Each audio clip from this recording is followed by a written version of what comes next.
¿Qué tal, amigos de BiblioKiss? ¿Qué tal, amigos de Kiss FM? Seguimos en este espacio consagrado a las letras, hablando de grandes escritores y hablando de grandes y con grandes escritores, como es el caso que nos ocupa hoy. Tenemos con nosotros a nuestro querido Pablo Bierzi. Bienvenido a Kiss FM, bienvenido a BiblioKiss. Un placer, Julián, un placer estar en BiblioKiss y en Kiss FM. Un gusto.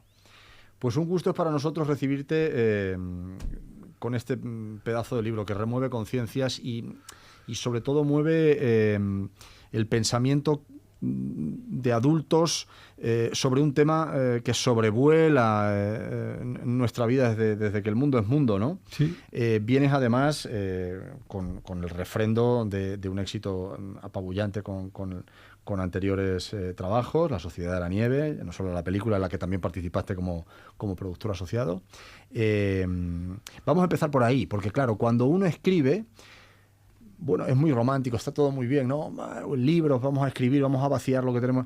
Pero cuando uno tiene éxito escribiendo, la cosa cambia, ¿no? La cosa se convierte también, entiendo, ¿no? En un peso de, ostras, esto ha tenido una crítica tremenda, ha funcionado fenomenal, ahora estoy escribiendo el otro. ¿Cuánto pesa eso en las novedades del escritor? ¿Cuánto pesa ese éxito, que es fantástico, pero cuánto pesa en lo que viene nuevo?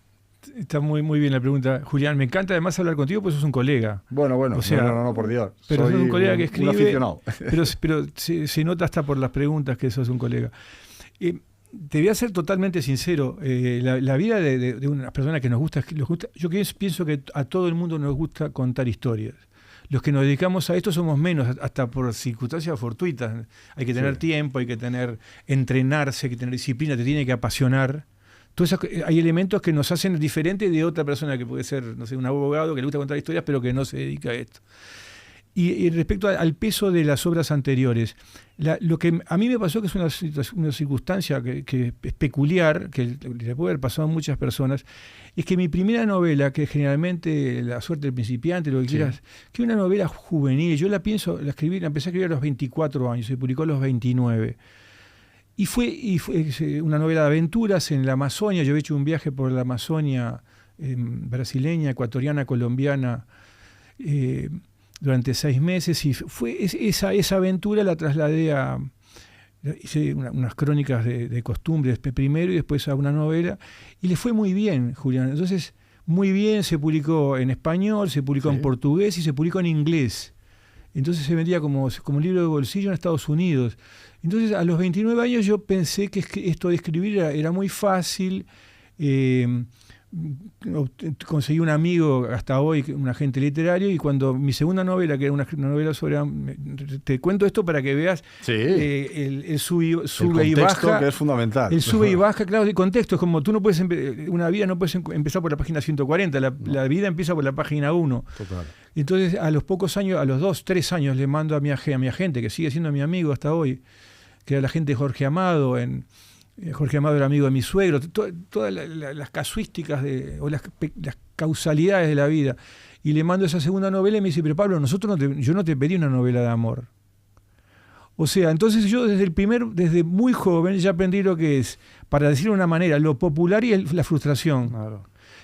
Entonces, a partir de ahí, Julián, me es relativa tanto lo popular, no me gusta la palabra ni éxito, pero tener público como la frustración. No es que me sea, por supuesto que preferís escribir para tener público, porque por algo lo escribís. Por algo no. Yo no escribo hay personas que escriben cartas a sí mismos. Yo no soy de esa. Más bien me gusta hipnotizar al lector, crecer con él, escuchar sus devoluciones, eso que dicen los psicoterapeutas, de los andamios, ir subiendo andamios junto con los lectores. Entonces, no soy un escribidor de club que se autosatisface. No, me gusta tener público, si no lo haría. Y me encanta que el cine, yo he hecho varios libros que han tenido traducción cinematográfica, algunos con más éxito y otros que no, pero me encanta, me fascina. Digo, nosotros somos la generación del cine, o sea, yo no soy del año 50, tú sos mucho más joven, pero digo, es todo el siglo XX, es nuevo, en el siglo XIX no pasaba esto, entonces... Total. ¿Cuántos libros yo leí a lo largo de mi vida, particularmente en la juventud, y cuántas películas tengo arriba? Infinitas. Claro, o sea, claro.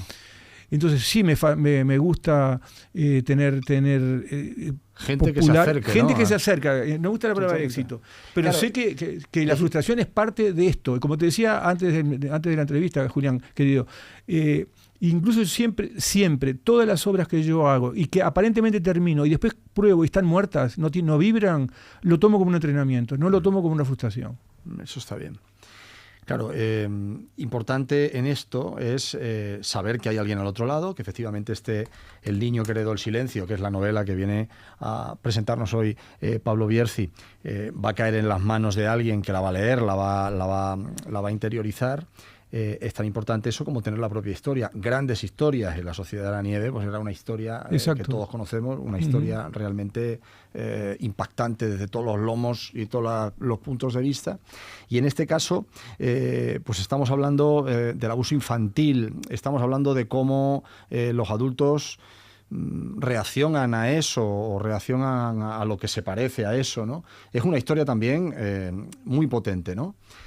Claro, ¿cómo seleccionas las historias? ¿Cómo te llegan las historias para transformar en libros? ¿Cuál es el proceso tuyo? Está muy bien, Julián. No tengo un solo proceso. Hay casos donde yo tengo un libro de no ficción que es sobre las... te pongo un ejemplo que es totalmente local, pero que le fue extraordinariamente bien en Uruguay, que era, me propusieron, para celebrar los 30 años de la democracia en Uruguay, que tuvo un golpe, Uruguay fue una democracia ejemplar, pero tuvo un periodo de dictadura del año 73 al año 85. Entonces me propusieron, o me sugirieron, ¿por qué no hacemos un libro con las mujeres de los presidentes? Que era una manera de... que eran 5 porque 2 se repetían. Y me pareció una idea extraordinaria. Era muy local. Pero ahí me pareció como un buen ejercicio para homenajear una democracia de un ángulo diferente. Otras, como este caso acá, o en el caso de La Sociedad de la Nieve, es como un compromiso. Yo era compañero de colegio de ellos, compañero de clase de Nando Parrado, vecino. Tengo un libro con Roberto Canesa, que era mi vecino, tenía que sobrevivir.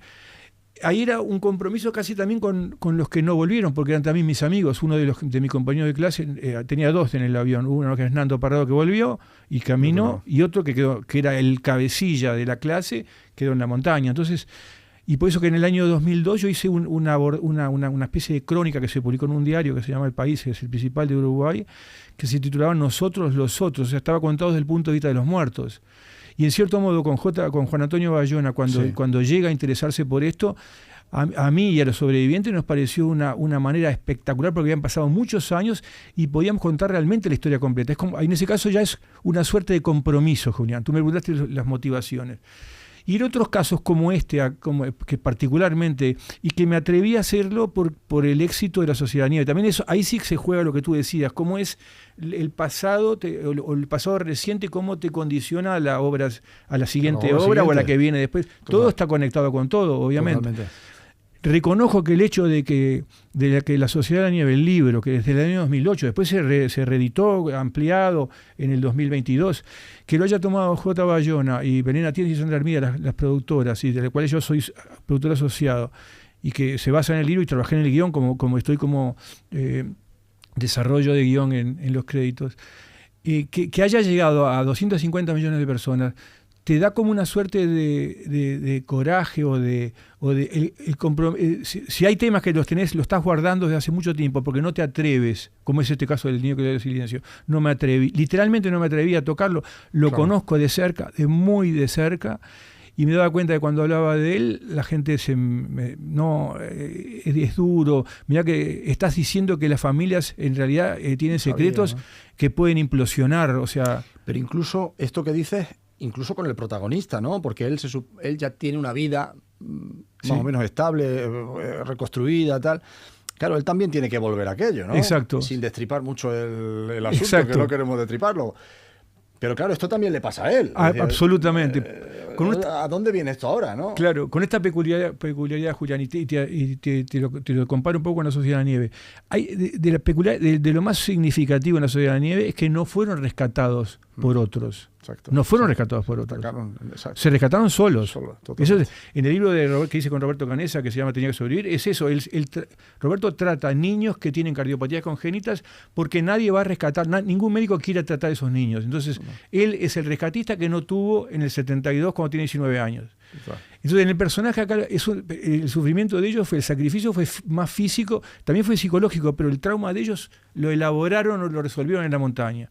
Acá el sacrificio del personaje es más psicológico. Totalmente. Porque tú dices, y también intenté hacer lo mismo que la Sociedad de la Nieve, que no lo rescatan de afuera, no viene un psicoterapeuta, no, él, porque tú dices, él sobrevivió, como los que sobreviven los traumas, pero ¿sobreviven a qué precio? ¿A qué precio?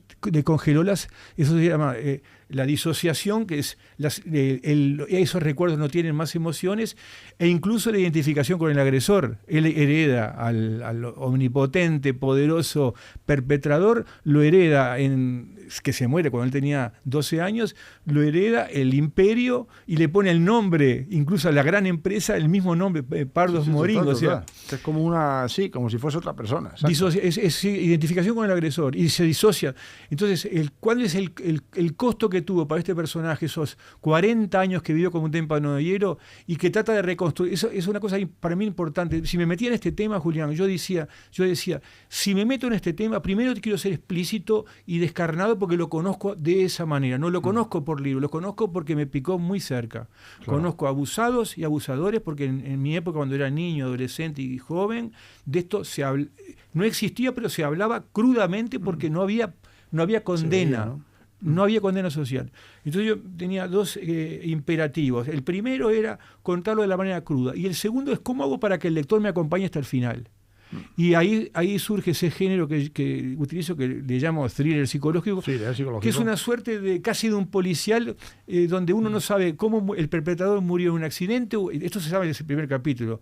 ¿Murió en un accidente o murió por un asesinato? Y eso me permite no dulcificar lo que ocurrió, que es el trauma, que es el abuso, pero al menos me permite disimular la crueldad y permitirme que el lector me acompañe y sea mi coautor, mi cómplice, que lo logre persuadir y llegar hasta la última página con en estado de hipnosis, como a mí me gusta, que me hagan a mí con el libro de Julián cuando me lo presentes. Ojalá yo consiga, un tercio de esta cosa que acaba de contar, que es algo, claro, solo al alcance de grandes maestros de la literatura, como es el caso que nos ocupa hoy, ¿no? Hablabas también, y se habla en el libro, ¿no? de las familias, sí. De esa traición familiar también, o sea, sí. Claro, cómo juega a favor y en contra, ¿no? de este tipo de personajes, de este tipo de situaciones, todo el entorno familiar, porque claro. Esto es algo que, como bien dices, se conoce, si no se conoce se sospecha, los unos lo hablan con los otros, o sea, todo el mundo conoce esta película, ¿no? Sí. Entre todos ¿cómo es esto? Entre todos la mataron y ella sola se murió, o sea, se dice allí, ¿no? Exactamente. Entonces, claro, al final, ¿cómo consigues tú desgranar esto, ¿no? De hacer de ese colectivo, ¿no? De ese colectivo, un personaje más de ese colectivo que es toda la familia, un personaje más que está intrincado en ese thriller. Yo creo que hay dos números que son claves. A mí no me gusta dar números porque la novela no plantea números, pero es el contexto. Que organizaciones como UNICEF o Save de Chile, todas tienen, aunque todos saben que está subdeclarado, el 80% de los casos de abuso son intrafamiliares, Julián. El 80%. Totalmente. O sea, o el padre, la madre, el abuelo, el tío o el íntimo amigo de la familia. Es del círculo de la familia.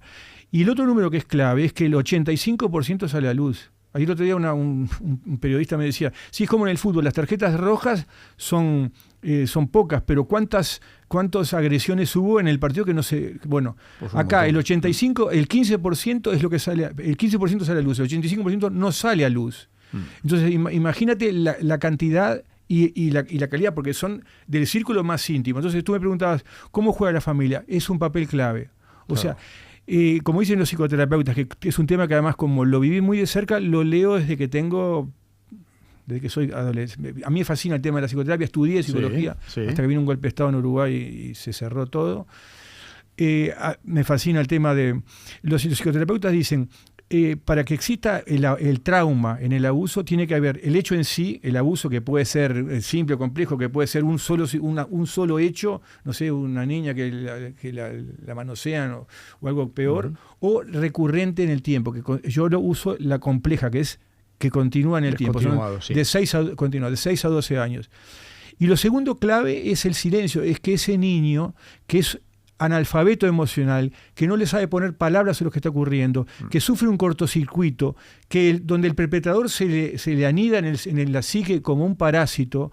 Lo segundo que es imprescindible para que exista el trauma, que te cambia el destino, te cambia el desarrollo, te cambia la potencialidad, es que no tengas con quién narrarlo. Claro. O sea, tu familia en todo caso tiene que ser, en el mejor de los casos, silenciosa, y en el peor de los casos, que es como yo lo planteo acá, porque suele ocurrir, es lo más común, si tú hablas con cualquier psicoterapeuta te lo dice, que es la complicidad. El peor escenario es el niño, 6, 7, 8, 9, viene alguien de la familia, como es acá, en este caso yo pongo a alguien de la familia, todopoderoso, como siempre, asimétrico, totalmente. Y le habla a los siempre padres. De arriba abajo, está claro. Siempre, la simetría, por eso no puede haber consentimiento, porque la distancia entre uno y otro impide el consentimiento. Entonces él trata de decirle a los padres, de delatarlo, y lo que encuentra es, mejor hace silencio. ¿Qué es lo que suele ocurrir? Por eso que solo el 15% sale a la luz, porque lo que suele ocurrir es que cuando le cuentan a los adultos, a los del apego, que el apego es diferente que el amor es fuego, el apego es seguridad, a los que te tiene que brindar apego, cuando sos un niño que te estás creando, que te estás moldeando, que sos arcilla blanda al gusto, que te creás al gusto de los adultos que te rodean, tú tenés la valentía, el coraje, o no se sabe qué, la fuerza para delatarlo, y te dicen shh, porque eso implica implosionar el colapso emocional de la familia. Entonces, imagínate, si yo soy un niño y tú eres mi mamá, mi papá, y yo te lo cuento, que un tío, un hermano tuyo, me toca, o peor, todos los sábados cuando viene a casa y... Si tú lo delatas esto, si esto se sabe, la familia implosiona. Total. O sea, todos los vínculos son mentiras, es toda una farsa. Los vínculos son mentiras, el afecto no existe, hay violencia, y ya sabes, entonces empezás a hurgar qué pasa detrás de porque está del perpetrador, también hay otro infierno. Exacto. Sí, aquí entonces, es como unas luces conectadas en serie, ¿no? Exactamente, luces conectadas en serie. Entonces, pero hay un tema también que a mí siempre me interesó de la psicoterapia, que cuando uno dice, sí, pero entonces el abusador es un pobre desgraciado porque él ya fue abusado. No, tenés que poner un límite, porque si no todo está justificado. Los asesinatos están justificados. No, el asesino sufrió violencia, fue abusado por el... No, pero tenés que poner un límite, porque si no, no hay responsable. No hay responsable, no llegas al... Exacto. Nunca llegás, porque claro, por supuesto, como tú dices, es una cadena como las lucecitas de Navidad. Exacto. Pero no, tú tenés que... El límite está ahora, es ahora. El perpetrador es ahora, es ese señor que está acá, o lo que fuere. Exacto. Entonces, a tu pregunta, los familias, los adultos son claves, porque son los que brindan el silencio, porque es el niño que heredó el silencio. Totalmente, es el título del libro, es el niño que heredó el silencio, que edita Suma de Letras, de Pablo Bierzi, que es el libro del que estamos hablando hoy aquí.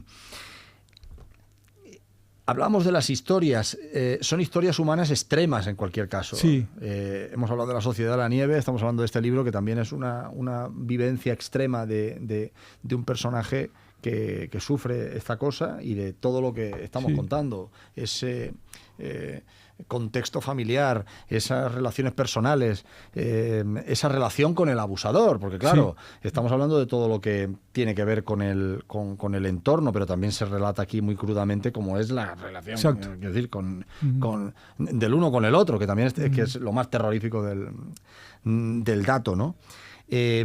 Como escritor, ¿qué te atrae de este tipo de situaciones extremas, ¿no? ¿Cuál es decías antes que había algunos elementos que si no vibran yo lo dejo aquí. Entiendo por lo que nos vas contando que es porque no tienen estas características tan crudas, ¿no? Entiendo. Exacto, sí.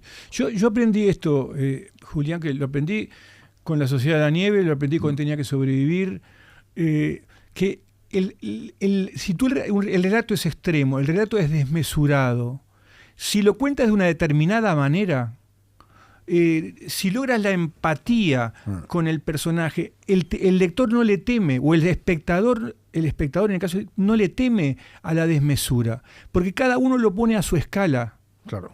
Entonces yo eso lo aprendí, o sea, si una película tiene 250 millones de personas, donde hay escenas donde unos chiquilines unos chicos de 20 años se ofrecen su cuerpo para que el otro se alimente y sea combustible y sobreviviente al mismo tiempo, no se me puede ocurrir algo más truculento. No obstante, según como lo cuentes, hay identificación con los personajes, hay empatía, hay emociones que se trasladan. Entonces, yo aprendí que tú puedes contar situaciones muy extremas, muy terribles, que me resultan muy, muy interesantes porque, en este caso de El niño que creó el silencio, porque es la realidad. La realidad es desmesurada. O sea, tú hablas con un psicoterapeuta y dice, para el niño que fue abusado, para la niña que fue abusada, sí, la realidad es desmesurada. Ellos no tienen la menor idea de qué está ocurriendo. Ellos saben identificar que el beso de la mejilla afectuoso pasó a una cosa rara, que es la zona erógena, pero como son analfabetos emocionales, no tienen ni idea qué pasó. Ese cortocircuito en la memoria, eso que yo te decía hoy, ese parásito que anida en su psique, que le va a cambiar completamente el destino, es desmesurado. Totalmente. Entonces, si yo lo cuento de una determinada manera, si yo dribleo, o sea, engaño en cierto modo la crueldad a través del cine psicológico, yo puedo meterme en situaciones extremas porque es lo que realmente ocurre con un niño cuando cuando un adulto abusa de él. Y si, como dicen en el ministerio, en la encuesta que hizo el Ministerio de Educación, de Juventud e Infancia de España, en octubre del año pasado, hecho por la mejor encuestadora, me comentaron gente de acá que sabe del tema, sí. Y un 28,9% de los jóvenes, de los 9.000 jóvenes encuestados, sufrieron abusos sexuales, 1 de cada 3. Es una locura. Y según esa misma encuesta, 40,8% sufrieron violencia física y 48% de violencia psicológica. Es una locura, como dice Boris Cyrulnik, que estamos bajo el paradigma de la violencia y la dominación. Entonces, y estamos barriéndola bajo la alfombra porque no hablamos. Entonces, digo, en vez de cuidarme por no tratar un tema desmesurado, como ya vi que sí, que funciona en el sentido de que uno logra que el espectador o que el lector se identifique con la situación. Entonces tenemos que... la gente es mucho más potente de lo que uno cree. Esa es la conclusión que saco. Total. Luego el idioma, ¿no? O vamos a decir, o el vehículo a través del cual nos llega esta historia, las anteriores también. Claro, tú tienes una formación, como hemos dicho, psicológica, como has contado tú ahora mismo, incursiones periodísticas, guión, la producción cinematográfica. Claro, todo esto constituye unas características que configuran un escritor determinado, ¿no? Sí. Entonces, ¿cómo te ayuda cada una de esas disciplinas, ¿no? Lo cinematográfico está muy presente en la novela, también lo estaba en La Sociedad de la Nieve antes de ser película, no al revés. Sí, ¿no? totalmente. Es la gracia del asunto. Claro, ¿cómo te ayuda cada una de esas disciplinas, el periodismo, la filmografía, el cine, la psicología, ¿no? A configurar este tipo de historias? Esto es un thriller, efectivamente. Esto es otra película. Sí. Está de vuelta, muy buena pregunta, Julián. La respuesta sería así. Todo tu persona ayuda. Yo creo que justamente la edad para escribir juega a favor. También. Esta es una opinión mía. Yo, insisto, tuve un éxito cuando tenía 24 años, 29, o sea que y también me fue bien, pero la edad juega a favor, o sea, porque todos esos elementos que mencionaste, incluso yo dirigí informativo de televisión, que es la cosa más cruda que viví en mi vida, 5 años, es de una crudeza. Todo eso te ayuda el tema ese de... También hice mucho tiempo humor, hice guiones para los cartoons de los diarios, ¿no? O sea, y con plazos, el plazo que termina, que tenés que cerrar, los diarios era analógica, que cerraban a las 12 de la noche y que tenías que tener la broma, o sea, todas esas cosas de jugar en los límites, jugar en la cornisa, te ayudan sin duda para escribir. Pero lo principal, creo yo, es que siempre lo veo por eso que te decía hoy, de que somos una generación que tenemos cuántas películas encima, somos la primera generación que, digo, yo desde que soy niño, leo y veo cine. Exacto. Entonces, sí, yo escribo parecido a guiones, incluso a veces empiezo con un guión y después veo que tiene potencia para hacer, este caso empezó como novela, que empiezo como guión y veo que tiene potencia para que se ramifique. Porque potencia quiere decir que está vivo. Yo como decíamos hoy, sí. hay libros que uno trabaja 6 meses y después, o un año, como me ha pasado a mí, y después un día lo tocas y no tiene calor. Claro. No vibra, no tiene, el corazón no corre más sangre. Pero uno se da cuenta inmediatamente. Yo lo abro en la página 30 o en la 150 y no vibra. Y otros te das cuenta que tiene electricidad. Entonces, de todos los elementos que tú me sugeriste, yo creo que el que más me importa, porque soy un aficionado, todos los que soñamos nos gusta el cine, y es el cine, porque me parece que, y lo volví a comprobar con La Sociedad de la Nieve, o sea, el cine hace que un libro que puede, no sé, te puede vender, no sé, 500.000 ejemplares, ponerle la mejor de tu hipótesis, pero la película la ven 250 millones de personas. Totalmente. La realización es de J. Bayona, es de Benina Tienza, pero tú tenés tu parte. Vos tenés el libro, hiciste, y no por soberbia.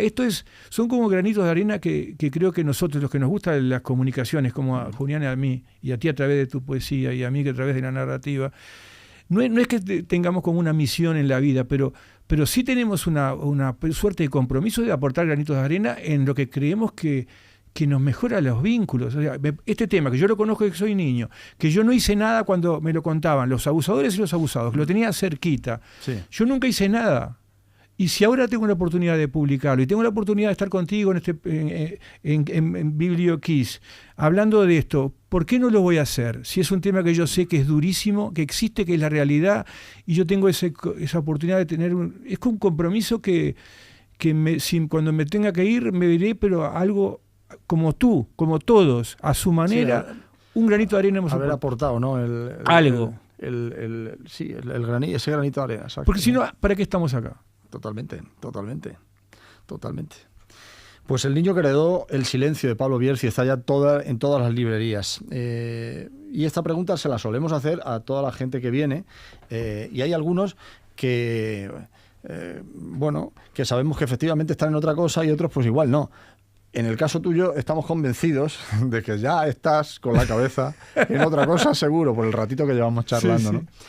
De lo que se pueda contar, qué es lo que vendrá después del niño que heredó el silencio, que acaba de echar a andar, hay que leerlo, hay que darle mucho cariño, pero seguro que estás ya pensando en otra cosa. Sí, sin duda. Sí. Estoy en un tema que puede no parecer muy interesante para Europa, pero sí para España. Hace muchos años yo tuve gané un premio de periodismo económico, surrealista, porque yo no sé nada de periodismo económico. Bueno, algo sabrás cuando te dieron el premio. No, en la Universidad de Columbia, con otras 6 personas. Y estuvimos un mes trabajando sobre cómo funciona la bolsa de valores, Wall Street. Sí. Y lo que más me interesó no era el tema, porque yo no soy economista, me interesó que todos los sirvientes que estaban en esas reuniones escuchando eran hispanoamericanos, todos. Fíjate. Entonces me pasé el mes entrevistándolos. Qué bueno. Yo tenía el libro ese que te comenté, les repartí el libro a todos los profesores. Entonces me dijeron, aunque no sepas de economía, te dedicas a otra cosa, sos un extraterrestre. Sí. Me dediqué a entrevistar a los sirvientes y les pregunté, pero ustedes escuchan esto que estamos escuchando acá desde siempre, toda la vida, porque somos como el mobiliario. No te quiero decir más, pero estoy trabajando sobre una historia sobre los hispanoamericanos en Wall Street. Qué bueno. Y sospecho que no serán mobiliario, ¿no? No son mobiliario. O hay circunstancias, en absoluto. Hay circunstancias particularmente donde deja de ser mobiliario. Pero a los ojos de los brokers, entre el grupo que estaba ahí, los profesores, eran muebles, estaban ahí sirviéndonos. Eso es lo más peligroso. Es el tema del chofer del presidente. Totalmente. Es el más peligroso. Es el más peligroso. Y cuando vas a entrevistarlos, saben todo. Claro. Pero si lo está escuchando hace 30 años, recuerdo uno que tenía una empresa de catering, hace 30 años lo escucho, ¿cómo no iba a saber? ¿Y nunca te habló nadie? No, nunca. Si soy un mueble. Qué fuerte. Pues oye, ya nos quedamos con las ganas. Mira, la forma de emplazar a Pablo Bierzi a que venga la próxima a contarnos ese libro fantástico que seguro que resulta de aquello.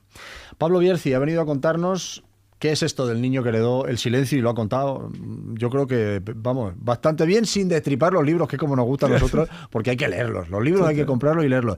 Leía el otro día un estudio, para terminar, que se venden más libros que nunca y se leen menos libros que nunca. Es decir, la gente los compra y no los lee. Digo, pero ¿y entonces qué hacen con los libros? Pero, a ver, Julián, ese es el desafío nuestro. Es tremendo. Yo te hablé, tenemos que, tú y yo, hipnotizar al lector como uno quiere que te hipnotizar en el buen sentido. No es manipularte, es hipnotizarte con gratificación, aunque sea una historia cruel. Pero algo que te llame, apostar a la hipnosis, a concentrarlo y que sea tu cómplice durante un tiempo. Pues en eso seguro que tienes éxito. Pablo Bierzi, muchas gracias por Gracias a ti, Julián. ratito. Colega querido. Gracias.